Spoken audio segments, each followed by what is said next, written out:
dose d'économie. Il est très dissipé pendant la publicité. Nicolas Dos est parmi nous. Bonjour, cher Nicolas. Bonjour. Dissipé, pourtant nous avons un sujet important à appréhender avec vous, la réforme de l'assurance chômage qui est connue.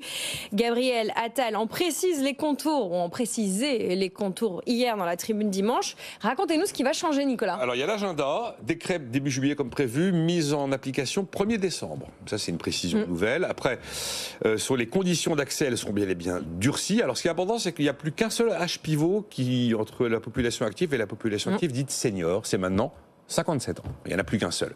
C'est beaucoup plus simple et lisible qu'auparavant, même si de toute façon ça a été décalé de 2 ans pour coller finalement à la réforme des retraites. Donc il faudra avoir travaillé 8 mois sur les 20 derniers mois pour être éligible à l'assurance chômage à compter du 1er décembre.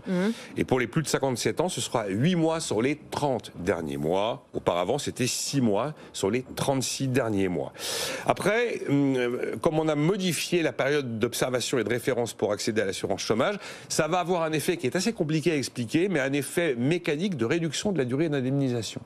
Ce qui veut dire que l'indemnisation qui était tombée à 18 mois va tomber à 15 mois. Et pour les moins de 57, et au-dessus de 57, ce sera 22,5 mois. Voilà les 2 gros paramètres qui vont évoluer. Il y a l'histoire du bonus-malus contre les contrats courts qui, pour l'instant, est pratiqué dans 7 secteurs d'activité, l'hébergement, la restauration, on peut citer également les transports. Pour les entreprises de plus de 11 salariés, là, effectivement, le dispositif va être étendu, mais Gabriel Attal a donné les clés du dossier à Catherine Vautrin pour déterminer s'il faut aller vers tous les secteurs ou pas tous les secteurs et à quel calendrier, quel agenda on applique à ça. Enfin, en tout cas, le bonus-malus sur les contrats courts va être étendu, c'est sûr. Bon, voilà. Il a aussi fait des annonces, Gabriel Attal, sur l'emploi des seniors. Rapidement, ça donne quoi? C'est l'une des principales nouveautés, j'ai envie de dire, c'est le bonus emploi senior. Ça a incité quelqu'un de plus de 57 ans à retravailler. Et donc là, l'idée, c'est que s'il retrouve un boulot qui est moins bien payé que ce qu'il avait avant, l'assurance chômage, pendant 1 an, va combler le manque à gagner pour qu'il soit à un niveau de rémunération équivalent, jusqu'à la limite de 3 000 euros de rémunération. Ça veut dire quelqu'un de 59 ans qui retrouve un boulot à 2 000 euros par mois, alors qu'avant il était à 2 500, l'assurance chômage lui versera 500 euros tous les mois, pendant 1 an seulement. Au bout d'1 an, je n'ai pas la réponse, ne me demandez pas.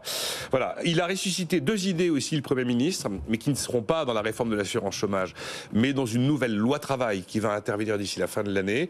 Ressusciter l'index senior, une espèce de baromètre de où en est mon entreprise en matière de présence des salariés seniors. Et puis également aller vers le CDI senior qui avait été plutôt plébiscité par les partenaires sociaux. Là, l'idée, c'est d'avoir un CDI pour à l'époque, c'était pour les plus de 60. Et donc, il y a effectivement une aide de l'assurance chômage, mais un engagement de l'entreprise à garder le salarié jusqu'à la retraite. Ça, c'était l'idée du CDI senior. On aura tous les détails dans la loi travail qui va se dessiner petit à petit d'ici fin 2024. Comment c'est aussi compliqué de vouloir garder les talents précieux des entreprises. Bref, Gabriel Attal évoque aussi un taux de chômage cible autour de 6,5%. Alors on le rappelle, dans la France entière, le taux de chômage est à 7,5 aujourd'hui.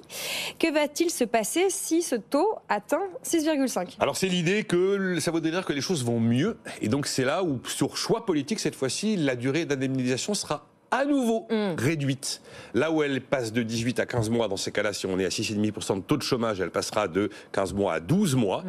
Et pour les plus de 57 ans, là où elle est à 22,5 mois, si on arrive à 6,5% de chômage, elle tombera à 18 mois. Et là, ce sera une décision politique. Ce ne sera pas un phénomène induit par une modification de la période de référence d'accès à l'assurance chômage. Un peu plus de flexibilité. Est-ce que cette nouvelle réforme peut, selon vous, Nicolas, contribuer à relancer l'emploi ? Alors, objectivement, c'est probablement la réforme la plus dure qu'on ait jamais imposée au système d'assurance chômage, parlons net. J'avais dit récemment que ça donnait l'impression qu'on allait peut-être faire nos lois Hartz 20 ans plus tard, les fameuses lois de remise à plat de l'économie allemande par Gerhard Schröder en 2003-2004, et la Hartz 4, c'était probablement la 4 des lois, parmi les 4 lois la plus dure, c'est concernait l'assurance chômage.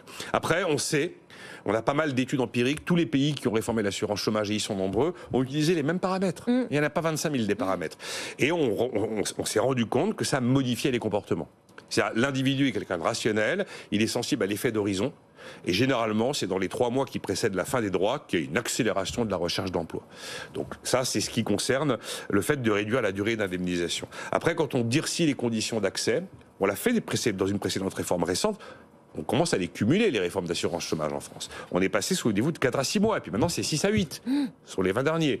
Eh bien, on s'est rendu compte qu'il y avait une évolution des comportements à la fois des chefs d'entreprise et des salariés, où la durée des contrats, en moyenne, tendait à s'adapter et coller à la nouvelle donne. Là où vous aviez des contrats de 4 mois, vous vous retrouviez avec des contrats de 6 mois. Alors il y a quand même un enjeu derrière, c'est qu'il va falloir absolument que France Travail réussisse sa tâche d'amélioration du suivi personnalisé. Parce que vous avez des gens très éloignés de l'emploi. Que vous les indemnisiez 10 mois, 12 mois, 15 mois, 24 mois, ils auront du mal à y retourner. Et donc, il faut absolument que les publics hyper fragiles soient vraiment beaucoup mieux accompagnés. C'est l'une des forces des fameux pays du Nord qu'on montre toujours en exemple. Après, il y a un autre écueil qu'il faut éviter, c'est qu'en durcissant les conditions, vous incitiez des gens à accepter des jobs un peu moins qualifiés que ceux à quoi ils auraient pu prétendre en temps normal. Je pouvais prétendre à un job A+, mais ça va plutôt être un job A-, parce que il faut aller vite. Alors là, ce qui est gênant, c'est que les études sont pas tranchées. Il y a des travaux qui prouvent qu'il peut y avoir une incitation à accepter un boulot moins qualifié. C'est-à-dire que si moi je prends un boulot moins qualifié, celui qui est moins qualifié que moi, il prend encore moins qualifié, et puis vous avez une espèce de dégradation de la qualité de l'emploi. Mais l'Institut des politiques publiques, qui n'est pas du tout un institut marqué à droite, a fait une étude intéressante en prenant comme période de référence le début des années 2000, où là on a assoupli les conditions. Donc on les a rendues plus cool, si vous voulez. Eh bien, ça n'a absolument pas fait monter le niveau de la qualité de l'emploi. Donc ça n'a pas eu d'effet sur la qualité de l'emploi, le fait d'adoucir les conditions, mais par contre ça a bel et bien allongé la durée passée au chômage, parce qu'on avait donné plus de durée d'indemnisation. Et puis dernier point, alors il y a 2 lièvres dans cette histoire, les économies 3,6 milliards, et en face 90 000 créations d'emplois espérées. Je ne sais pas trop comment on peut d'ailleurs arriver à des chiffres aussi précis, mais c'est comme ça. Ça fait 40 000 euros par poste créé. C'est cher, c'est quand même très cher. Je suis assez séduit par l'analyse de Bruno Coquet de l'OFCE, grand spécialiste du sujet, qui considère que le premier lièvre après lequel on court dans cette réforme, ça reste les économies budgétaires. Il y a Philippe qui vous écoutait attentivement pendant les experts, qui nous écrit sur l'adresse directe @bfmbusiness.fr. On le salue s'il nous regarde encore. Il s'étonne que le manque à gagner de l'impôt sur la fortune, qui était estimé à l'époque à 4 milliards d'euros, était considéré comme non significatif. Il a entendu plusieurs fois sur notre antenne, et que tout le monde s'émerveille sur ces 3,6 milliards. Il n'a pas tort. Que ferait économiser cette réforme du chômage, qui serait considérée il n'a pas tort. Comme significative. Il n'a pas tort.